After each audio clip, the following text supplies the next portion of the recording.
ऐसा कहा जाता है कि सृष्टि ईश्वर की सबसे सुंदर कविता है। यह संसार जिसके सृजक ईश्वर हैं, उसमें जो कुछ है वो मूलतः तो निष्पाप और निष्कलंक होता है। इसलिए साहित्य में जब समाज और संस्कृति की अभिव्यक्ति होती है, मूल्यों के माध्यम से जब उसे सजाया संवारा जाता है, तो उसमें बहुत से सांस्कृतिक सामाजिक उन भावों की प्रतिष्ठा और पुनर्व्याख्या होती है जो अनुकरणीय है, जो प्रेरक हैं। यदि कहीं साहित्य में किसी पात्र से, किसी घटना से, किसी सामाजिक सांस्कृतिक कमी को, सामाजिक विद्रूपता को दिखाया जाता है, तो उसका उद्देश्य भी यह होता है कि उसका निवारण किया जाए, उससे बचा जाए। वास्तव में ईश्वर निर्मित यह सृष्टि निष्पाप है, उसमें दूषण होता नहीं है। उसे दूषित करने का कार्य मानवता या मनुष्यता यह करती दिखाई देती है। कर्ता और कृति का संबंध हमें जब प्रत्यक्ष रूप से उपलब्ध होता है, तो हम देखते हैं कि ईश्वर की उस कृति में विकार या विकृति जब आती है तो उसका दोषी मनुष्य ही होता है। इसलिए संस्कारित करने की प्रक्रिया वही संस्कृति कहलाती है। संस्कृति व्यक्ति की, परिवार की, समाज की, राष्ट्र की, वह उसकी परिचायक होती है। राष्ट्र की सीमाओं को लांघकर वैश्विक धरातल पर भी संस्कृति प्रतिष्ठित होती है, उसको आत्मसात किया जाता है, उसका अभिनंदन किया जाता है। भारतीय संस्कृति के भी अनेक तत्व जो प्रवासी हैं, भारतवंशी हैं, वो जब जब विश्व के किसी भी देश में पहुंचते हैं या वहां रहते हैं, तो हमारी भारतीय संस्कृति की जो विरासत है उसकी पुनर्प्रतिष्ठा, उसका पुनर्विस्तार वो वहां करते हैं। अनेक ऐसे देश हैं दुनिया में जहां पर भारतीय मूल्य, भारतीय मान्यताएं और परंपराएं, भारतीय साहित्य और संस्कृति, इनका अभिनंदन होता है, इनका स्वागत होता है, उनकी पठनीयता, उनका अनुसरण, यह प्रशंसनीय कार्य दिखाई देता है। फिजी में, गुयाना में, मॉरिशस में, सूरीनाम में, बाली में, और इसी तरह जो पड़ोसी देश हैं भारत के, नेपाल, अफगानिस्तान, श्रीलंका, इन सब देशों में हम भारतीय सांस्कृतिक मूल्यों को यत्र तत्र अनुसरण करते हुए, उनका अनुपालन करते हुए देख सकते हैं। यह जो सांस्कृतिक परिदृश्य है, संस्कृति का उद्घाटन है, यह देश के भूगोल में, देश की सीमाओं में, भौतिक परिधियों में स्पष्ट दिखाई देता है। हिमालय से कन्याकुमारी तक, कच्छ से कटक तक, हम पूरे भारत के भूभाग को अगर एक बार देखें तो एक राष्ट्र, एक राष्ट्रीय संस्कृति, इसका बोध हम कर सकते हैं। संस्कृति वस्तुतः राष्ट्र निर्माण का मूल आधार होती है। संस्कृति ही जीवन पद्धति को तय करती है, जीवन शैली का निर्धारण करती है। इसलिए सांस्कृतिक राष्ट्रवाद भी इसी से प्रेरित और उद्घाटित होता है। गंगा, जमुना, सरस्वती हमारी भारतीय संस्कृति के संगम के रूप में हमारे सामने आती हैं। इस दृष्टि से हम देखें, जो जब हम त्रिवेणी की बात करते हैं तो वह त्रिवेणी भारतीय संस्कृति का परिचय देती है। हिमालय को हमारे अनेक कवियों ने, दिनकर, महादेवी वर्मा, जयशंकर प्रसाद, इन्होंने हिमालय को लेकर, गंगा को लेकर, पर्वतीय क्षेत्रों को लेकर जो भारतीय सांस्कृतिक विरासत है उससे परिचित कराया। हिमाद्रि तुंग शुंग से प्रबुद्ध शुद्ध भारती, स्वयं प्रभा समुज्ज्वला स्वतंत्रता पुकारती। प्रसाद जी इन पंक्तियों के माध्यम से हिमालय पर्वत की उस उत्तुंग शिखर की चर्चा करते हैं जो स्वातंत्र चेतना का उद्घोष करती हुई प्रतीत होती है। हिमगिरी के उत्तुंग शिखर पर बैठ शिला की शीतल छां, एक पुरुष भीगे नयनों से देख रहा था प्रलय प्रवाह। ऊपर हिम था नीचे जल था, एक तरल था एक सघन, एक तत्व की ही प्रधानता कहो उसे जड़ या चेतन। ऐसे अनेक हैं। दिनकर ने मेरे हिमगिरी मेरे विशाल, इस तरह की माखनलाल चतुर्वेदी ने, रामधारी सिंह दिनकर ने, भारत भारती के माध्यम से मैत्रीशरण गुप्त ने, तमाम ऐसे रचनाकार हमें मिलेंगे। छायावाद में पंत ने, निराला ने, जो भूगोल के साथ साथ जो हमारे राष्ट्रीय गौरव के प्रतीक चिन्ह हैं उनका भी उल्लेख करते हैं।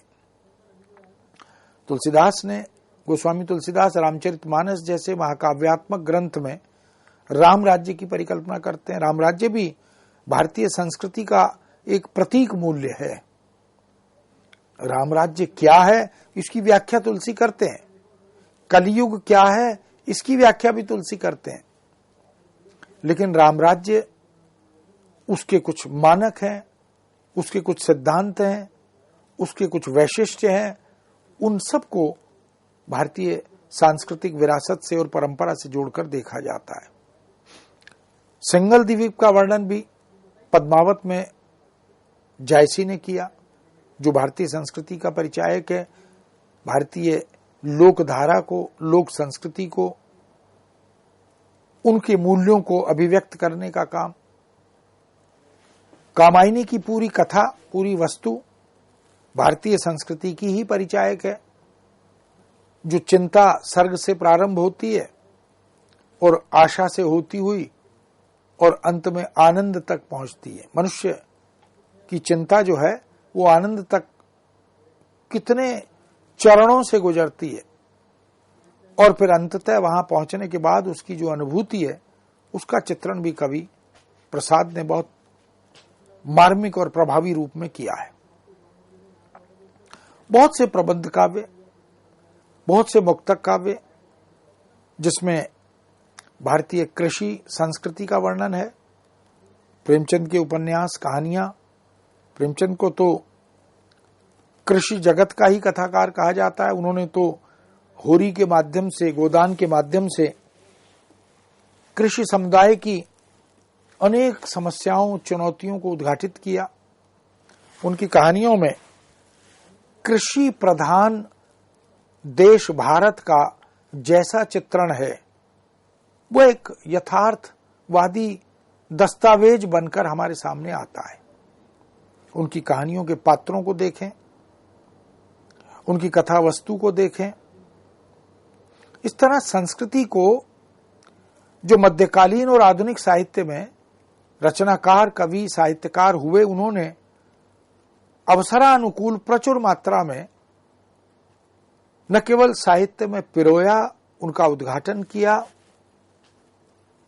जैसे कृष्ण भक्ति साहित्य की बात करें, राम भक्ति साहित्य की बात करें, तो हम देख सकते हैं कि मथुरा, वृंदावन, द्वारका या इसी प्रकार से अन्य स्थल, वहां कवि अपनी कविता में नंदन वन का चित्रण करते हैं, चंदन वन का चित्रण करते हैं, कजरी वन का चित्रण करते हैं, अभयारण्य का चित्रण करते हैं, दंडकारण्य का चित्रण करते हैं और मधुवन, निधिवन, वृंदावन आदि इनका भी उल्लेख करते हैं।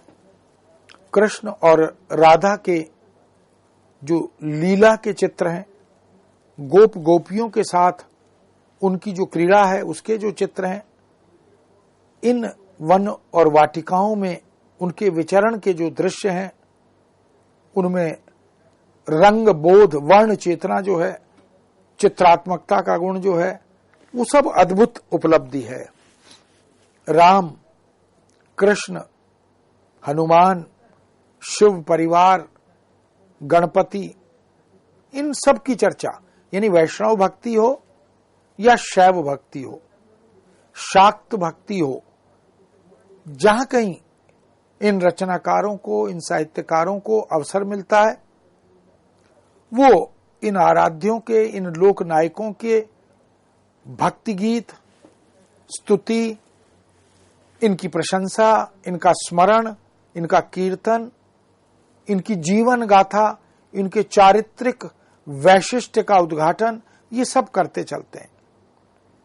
ब्रज प्रदेश का सौंदर्य, ब्रज की कुंज गलियों का वह सुखद अनुभव, अवध प्रदेश द्वारकापुरी में, मगध प्रदेश राजस्थान जहां से मीरा का संबंध है, हरियाणा के अनेक संत, गुजरात के संत, ये सब भारतीय संस्कृति का आख्यान करते हैं, भारतीय मूल्य परंपरा का उद्घाटन करते हैं।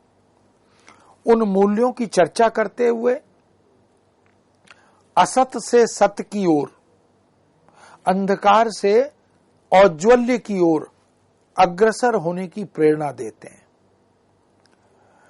संतों ने अवसरानुकूल राजा महाराजाओं को, शासकों को भी अपने स्वाभिमान का ध्यान रखते हुए यहां तक कह दिया, संतन को कहा सीकरी सो काम, आवत जात पनैया टूटी, बिसरी गयो हरिराम।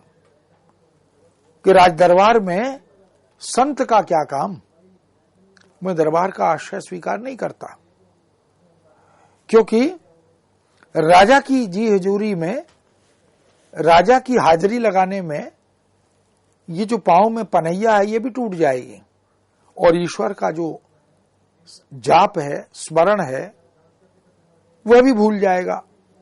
इसलिए मैं इस राजाश्रय को स्वीकार नहीं करता। बिन सत्संग विवेक न होई, राम कृपा बिन सुलभ न सोई। अब कहा कि सत्संग बड़ा महत्वपूर्ण है, उसी से विवेक की प्राप्ति होती है, यानी मनुष्य विवेकशील बनता है, इसलिए अच्छी संगति करनी चाहिए।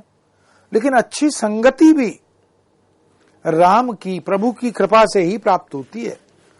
उनकी कृपा के बिना संगति भी सत नहीं हो सकती। इसलिए तुलसी तो कहते हैं, जा पर कृपा राम की होई, ता पर कृपा करे सब कोई। तो ईश्वर उचित अनुचित इसका बोध भी अपनी अनुकंपा कृपा से ही करवाते हैं।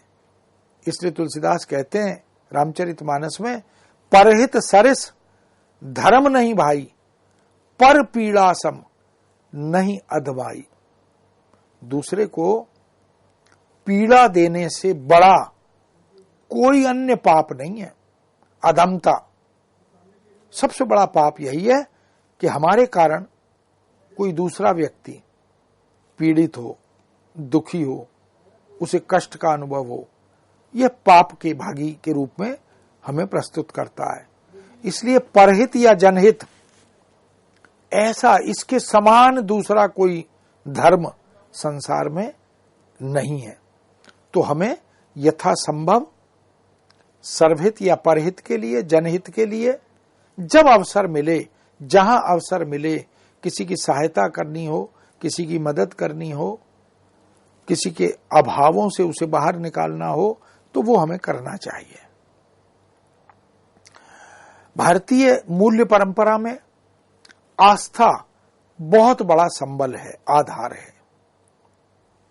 इसलिए धैर्य से, संकल्प से तमाम प्रतिकूल विपरीत स्थितियों का सामना करते हुए हमें अपने धर्म का पालन करना चाहिए। क्योंकि जब जब धर्म का पालन नहीं होता, विलुप्त होता है, तो ग्लानि का बोध होता है। यदा यदा ही धर्मस्य ग्लानिर्भवति भारत अभ्युत्थानम धर्मस्त तदात्मनाम सृजामयम परित्राणाय साधुनाम विनाशाय च दुष्कृताम धर्म संस्थापनार्थाय संभवामि युगे युगे।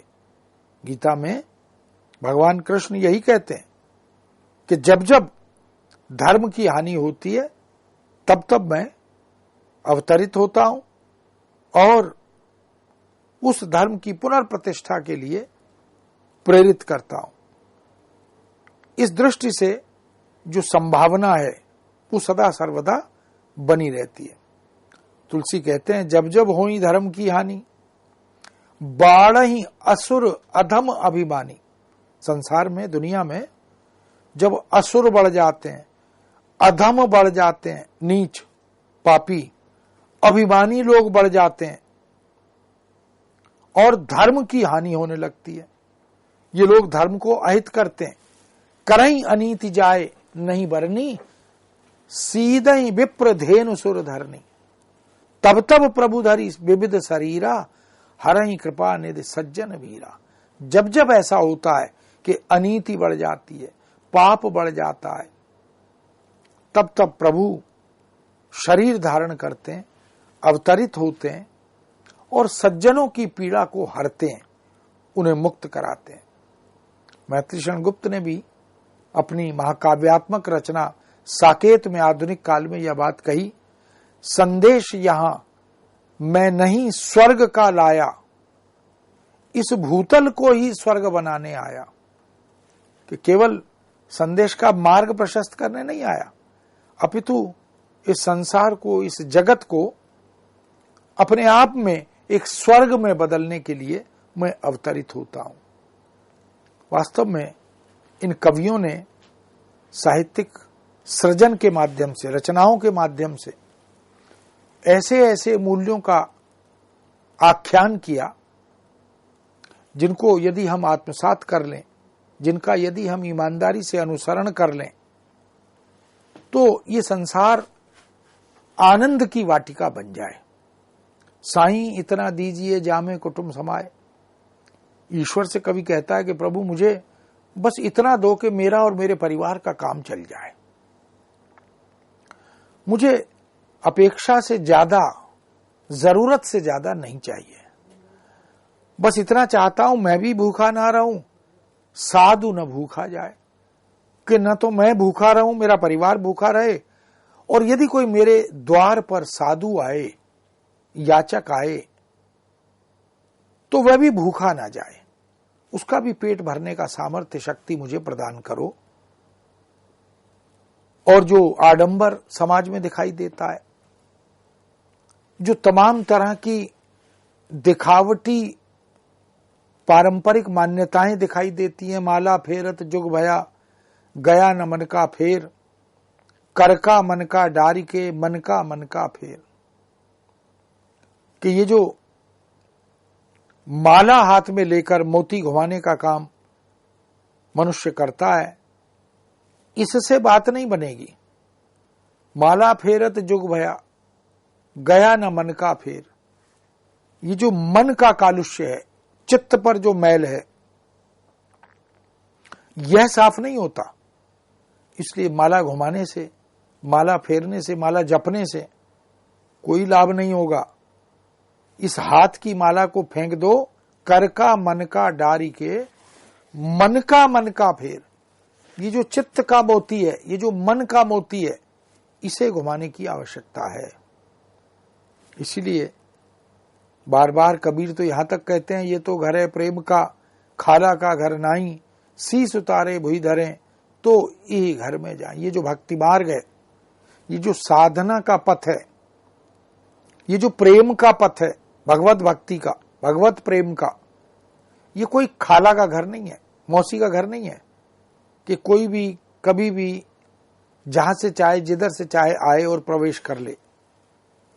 इस घर में, यानी भक्ति मार्ग पर, प्रेम के पथ पर, भगवत भक्ति के पथ पर यदि अग्रसर होना है तो उसकी कुछ शर्त है, और शर्त यह है कि शीश उतारे भुई धरे। पहले अपना सर उतार कर बाहर रख दीजिए, तो यही घर में जाएं, तब इस घर में प्रवेश पाने की पात्रता आपको प्राप्त होगी। शीश उतारे का अर्थ प्रतीकात्मक है कि ये जो अहंकार है, यह जो दंभ है, इसके साथ ईश्वर की भक्ति नहीं हो सकती। आपको इस दंभ और अहंकार से मुक्त होकर, निष्पाप होकर ईश्वर का स्मरण करना है, तभी आपको ईश्वर की प्राप्ति हो सकती है। अति का भला न बोलना, अति की भली न चूप। बहुत लोग बहुत ज्यादा बोलते हैं और बहुत लोग बोलते ही नहीं है। तो ना तो अत्यधिक बोलना अच्छा है और न चुप रहना या बिल्कुल न बोलना, वह भी अच्छा नहीं है। अंग्रेजी में कहते हैं extreme of everything is very bad. अति का भला न बरसना, अति की भली न धूप। और ठीक ऐसे ही अत्यधिक बारिश हो, रुके ही नहीं, तो वह भी कष्टप्रद हो जाती है। और अत्यधिक धूप हो जाए जो सहन ना हो, वह भी कष्टप्रद हो जाती है। इसलिए जीवन में अनुपात का, संतुलन का ध्यान हमें रखना चाहिए। रहीमन देख बड़े इनको, लघु न दीजिए डार। जहां काम आवे सुई, कहा करे तलवार। सुई का अपना काम है, तलवार का अपना काम है। लेकिन तलवार बड़ी होती है, सुई छोटी। अगर बड़ी चीज मिल गई, बड़ा व्यक्ति मिल गया, तो इसका यह अर्थ नहीं कि आप छोटी वस्तु या छोटे व्यक्ति को त्याग दें, क्योंकि हमें पता नहीं है कि कौन सी चीज कब कहां काम आएगी। इसलिए कहते हैं जहां काम आवे सुई। सुई का काम, कर्म क्षेत्र बिल्कुल अलग है। उस जगह पर अगर आप सुई को फेंक दें, त्याग दें, तो उस कार्य का निष्पादन तलवार से नहीं किया जा सकता। कहा करे तलवार, वहां तलवार क्या करेगी। माटी कहे कुमार से, तू क्या रोंदे मोए। एक दिन ऐसा आएगा, मैं रौंदूंगी तोए। ये भी बात कालबोध की दृष्टि से बड़ी महत्वपूर्ण है, क्योंकि हम जानते हैं कि कुम्हार जो है वह चाक पर मिट्टी को चढ़ाकर आकार देता है, शेप देता है, पहले उसे रोंदता है, मिट्टी को मिलान करता है उसका। लेकिन वो यह भी याद रखे कि एक दिन ये शरीर भी इसी मिट्टी में बदल जाएगा और ये मिट्टी ही हमें रौंदती है। मनुष्य का स्वभाव है कि जब अधिक धन हो जाता है, अधिक उपलब्धि हो जाती है, तो निश्चिंत हो जाता है। फिर उसकी सारी चिंताएं विलुप्त प्राय हो जाती हैं। लेकिन फिर जब संकट में आता है तो फिर से ईश्वर को याद करता है। रात गंवाई सोए के, दिवस गंवाया खाए। ये मानव स्वभाव है कि रात को सो जाता है और पूरी रात व्यर्थ चली जाती है। सुबह पूरा दिन, दिन भर अनेक किश्तों में खाता है और दिन गंवा देता है। तो सोना और खाना दो ही काम है। हीरा जन्म अमोल था, कौड़ी बदले जाए। कबीर कहते हैं कि ये तो बड़ा दुर्लभ जीवन है मनुष्य का, इसको सोकर और खाकर हम कौड़ी में बदल रहे हैं। यह सर्वथा अनुचित है। इसलिए हमें अपने जीवन को, उसके महत्व को याद रखना चाहिए। ये भी कहते हैं पोथी पढ़ पढ़ जग मुआ, पंडित भया न कोई। ढाई आखर प्रेम का पढ़े सो पंडित होए। किताबी ज्ञान से जीवन यापन या जीवन की सफलता यह संभव नहीं है। व्यावहारिक ज्ञान होना चाहिए और सद्भाव, आत्मीयता, अपनत्व, स्नेह, प्रेम, इसका पाठ पढ़ना चाहिए, क्योंकि हम सब तो मनुष्य द्वारा निर्मित एक से जीव हैं। नारी के प्रति भी वह जो मूल्य चेतना है, नारी तुम केवल श्रद्धा हो, विश्वास रजत नग पग तल में पीयूष स्रोत सी बहा करो। और इसी तरह प्रसाद तो यह भी कहते हैं ज्ञान दूर कुछ क्रिया भिन्न है, इच्छा क्यों पूरी हो मन की, एक दूसरे से न मिल सके, यही विडंबना है जीवन की। जीवन में यदि ज्ञान, क्रिया और इच्छा ये भिन्न भिन्न हो, दूर दूर हो, तो फिर उसका सकारात्मक परिणाम प्राप्त नहीं होता, वह जीवन की विडंबना बन जाता है। इसी तरह से पात्र के सामने व्यापार करना तो उचित है, लेकिन अपात्र के सामने, अयोग्य के सामने योग्यता की बात करें, वह सर्वथा उचित नहीं है। चले हो जाई यहाँ को करे हाथिन को व्यापार, नहीं जानत एपुर बसे धोबी ओढ़ कुमार। ये जो दिन प्रतिदिन श्रम साधना करके जीवन यापन के लिए एक दिन की 2 जून की रोटी जुटाते हैं, उनके पास जाकर कोई हाथी को बेचने की बात करे, यह मूर्खता की बात है। इसलिए हाथी ज्ञान का प्रतीक भी है, शक्ति का प्रतीक भी है, समृद्धि का प्रतीक भी है। और ये जो जिस संप्रदाय के, जिस वर्ग के लोग हैं, धोबी ओढ़ कुम्हार, ये बेचारे हाथी खरीदने का सामर्थ्य नहीं रखते। इसलिए व्यक्ति को पात्र देखकर, स्थान देखकर, घटना देखकर ही कार्य करना चाहिए। और शक्ति का दुरुपयोग यह सर्वथा अनुचित है, लेकिन शक्ति होनी चाहिए, क्योंकि यदि आप समर्थ नहीं होंगे, सशक्त नहीं होंगे, तो आपका दुरुपयोग होगा, आपका शोषण होगा। आप किसी को क्षमा करने की स्थिति में तभी होंगे जब आप क्षमा करने का सामर्थ्य रखेंगे। क्षमा शोभती उस भुजंग को जिसके पास गरल हो। वह सांप क्षमा कर सकता है जिसके पास विष हो, जहर हो, और वह चाहे तो डस ले, मार दे, लेकिन वह कहे कि मैंने तुम्हें क्षमा किया। वो मार सकता है, लेकिन फिर भी कह दे कि मैंने क्षमा किया। उसको क्या जो दंतहीन, विषहीन, विनीत सरल हो, ऐसा कोई व्यक्ति, ऐसा कोई सांप जिसके पास न दांत हो न विष हो, वो यदि कहे कि विनीत हो, सरल हो, वो कहे कि मैंने तुम्हें माफ किया, तो वो क्षमा शोभित नहीं होती। इसलिए क्षमा तो वही शोभित होती है जो समर्थ, सशक्त व्यक्ति देता है। इस तरह अरुण यह मधुमेह देश हमारा, अपनी पहुंच विचार के कर्तव्य कीजिए दूर, तेते पांव पसारिए जेती लांबी सोर। उतने ही पांव फैलाने चाहिए जितनी चादर हो। इस दृष्टि से मित्रों हम देख सकते हैं कि दार्शनिक, सांस्कृतिक, सामाजिक अनेक संदर्भों में हमें अपनी दार्शनिक परंपरा, सांस्कृतिक परंपरा, आध्यात्मिक जीवन शैली, अपनी चिकित्सा पद्धति, अपने जीवन मूल्य, ये सब रचनाओं के, साहित्य के, कथा वस्तु या पात्रों के माध्यम से हमारे पास पहुंचते हैं। रचनाकार उनकी प्रतिष्ठा करते हैं। इसलिए साहित्य, समाज, संस्कृति और मूल्य, इनका संबंध अन्योन्याश्रित है, परस्पर एक दूसरे के पूरक हैं। और हमें मूल्यों की बोध या चेतना पैदा करना हो तो हमें साहित्य का अध्ययन करना चाहिए। इस विषय को यहाँ विराम देते हैं। पुनः आपके समक्ष नए विषय के साथ उपस्थित होंगे। आज्ञा दीजिए। नमस्कार।